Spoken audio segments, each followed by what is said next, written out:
Bonsoir très chers amis. Une vidéo en semaine qui est volontaire. J'ai voulu prendre un peu de recul sur les films que nous avons pu voir sur France 5. En France, pour ceux qui ne connaissent pas France 5, à la fois sur les fantômes de l'Ukraine, ces femmes, courage, qui attendent le retour de leur mari de captivité, mais aussi ces civils qui ont aussi de la famille prise en captivité en Russie. Alors quand je dis mari, ça peut être aussi malheureusement des conjointes, ça peut être des frères, des sœurs, des cousins, des cousines, des neveux, des nièces. Mais moi, je voudrais vous parler du film alors, je vais dire son nom pour être sûr de ne pas l'écorcher, de Miss, Mislav Tchernov sur À 2000 mètres d'Andrivka. Pourquoi je veux vous parler de ce film? Parce qu'on en a peu parlé en avant-première, que ce soit sur les réseaux sociaux, que ce soit sur France 5. Et pourtant, il me paraît essentiel d'en parler. Pourquoi? Parce que euh, par le fait de l'utilisation également des GoPro, des soldats qui sont sur le front, qui se battent sur ces 2 kilomètres de forêt qu'ils défendent pour aller mettre le drapeau ukrainien sur les ruines de ce village, qui prennent tous les risques, eh bien, nous sommes au cœur des combats. Et quand je dis que nous sommes au cœur des combats, c'est que vraiment, nous les vivons. Nous sommes plongés dedans, comme si nous y étions. Et là, on prend vraiment conscience, pour ceux qui n'en ont pas conscience, des horreurs de la guerre et du combat que mènent les troupes ukrainiennes pour libérer leur pays. C'est un film que je ne conseille pas aux âmes sensibles.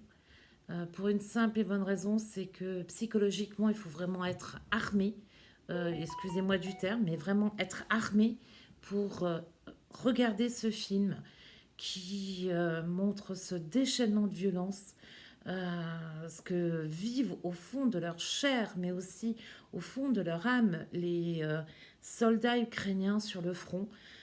C'est à l'image de ce que j'imaginais. Pourquoi j'imaginais cela? Parce que, ayant dans mon entourage beaucoup d'anciens militaires en France, et ayant eu beaucoup de copains militaires quand j'étais un petit peu plus jeune qui me racontaient leurs récits, ce qu'ils avaient vécu, notamment en ex-Yougoslavie, je me dis que voilà, c'est malheureusement ce à quoi je m'attendais.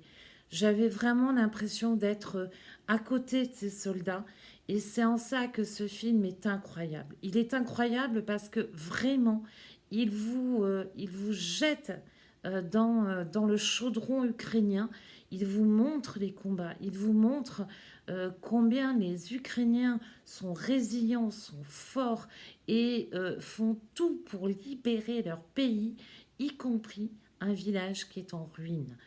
Euh, il est à voir pour comprendre ce que vivent les soldats sur le front. Mais ce que je ne comprends pas, c'est qu'il a été déclaré interdit au moins de 12 ans. Pour moi, il est plutôt interdit au moins de 18 ans, car vraiment, les âmes sensibles, il ne faut absolument pas que vous regardiez ce film, pour une simple et bonne raison, c'est que je crains que certains psychologiquement prennent un coup trop important et ne soient pas armés psychologiquement pour regarder ce film. C'est affreux, mais c'est la réalité du terrain en Ukraine. Et c'est aussi pour ça que je veux le mettre à l'honneur, ce film, pour une simple et bonne raison, c'est qu'il met à l'honneur aussi le travail incommensurable des forces ukrainiennes pour libérer leur pays. Et à aujourd'hui, Si j'en parle, c'est tout simplement parce que nous sommes dans des tractations qui me donnent envie de vomir. Et je pèse bien mes termes. Euh, on est en train, du moins on est en train, Trump est en train de vouloir vendre l'Ukraine pour pouvoir faire du business avec Poutine, et ni plus ni moins que ça. Et peu importe le résultat pour l'Ukraine, pour les Ukrainiens. Or, pour discuter avec de nombreux Ukrainiens en Ukraine, dont certains sont aussi près du front ou sur le front, je puis vous dire qu'à aujourd'hui, pour eux, il est hors de question de laisser une once de territoire à la Russie. Ils n'ont pas fait tout ça pour ça. Et on comprend mieux pourquoi ils disent on n'a pas fait tout ça pour ça. On n'a pas eu autant de frères d'armes mutilés. On n'a pas eu autant de frères d'armes qui sont morts. On n'a pas eu autant de frères d'armes qui psychologiquement sont atteints pour que nous puissions accepter qu'une once de territoire de l'Ukraine soit donnée à la Russie. Et c'est important de le comprendre, de comprendre aussi cet état d'esprit. Euh, Rappelez-vous, dans notre histoire assez récente, le traumatisme que cela a été pour la France de devoir céder l'Alsace et la Lorraine.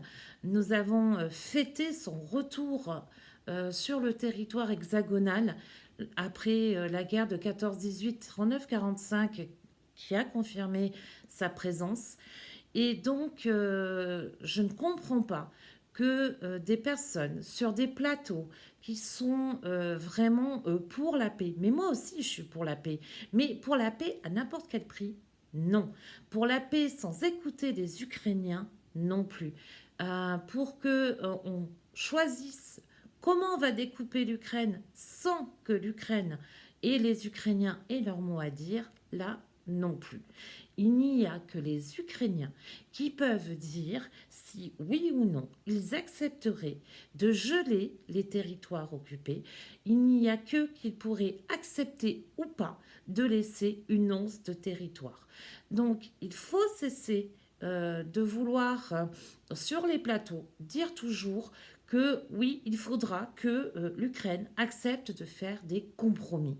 Il y en a ras-le-bol de ce discours de capitulation qui est demandé à l'Ukraine pour qu'on puisse passer à autre chose et que l'on tourne la page pour pouvoir faire du business à nouveau avec la Russie. Moi, ça me dégoûte, ça, ça, me, ça me met hors de moi parfois.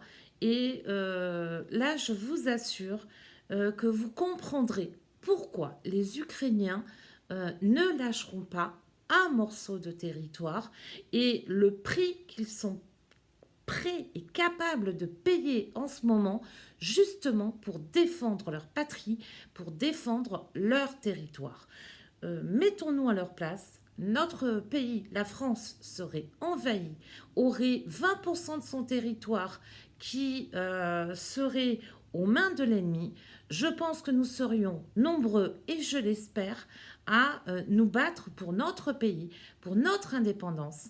Et c'est exactement ce que font les Ukrainiens. Nous ne pouvons pas demander à un peuple de se résoudre à lâcher des territoires pour permettre au monde de continuer à vivre normalement et faire en sorte que eh bien, l'Ukraine soit le pays sacrifié au nom du capitalisme international et des échanges internationaux.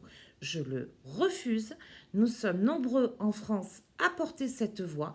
Malheureusement, on ne nous entend pas assez sur les plateaux. Sur les plateaux, nous avons toujours affaire à des personnes qui sont très proches de ce que nous pouvons cataloguer de pro-russe et de la propagande russe. Il y a quelques personnes, et heureusement, qui encore soutiennent l'Ukraine, des Ukrainiens qui nous expliquent comment est l'Ukraine et ce qu'est l'Ukraine et ce que n'accepteront pas les Ukrainiens. Et heureusement qu'on les a. Et heureusement qu'il y a des films comme 2000 mètres d'Advivka et également Les fantômes de l'Ukraine et j'en passe parce qu'il y a eu plusieurs films sur l'Ukraine pour nous rappeler qui est l'agresseur, c'est-à-dire la Russie. Slava Ukraini, Eroyan, Slava Ukraini, Ponadouce.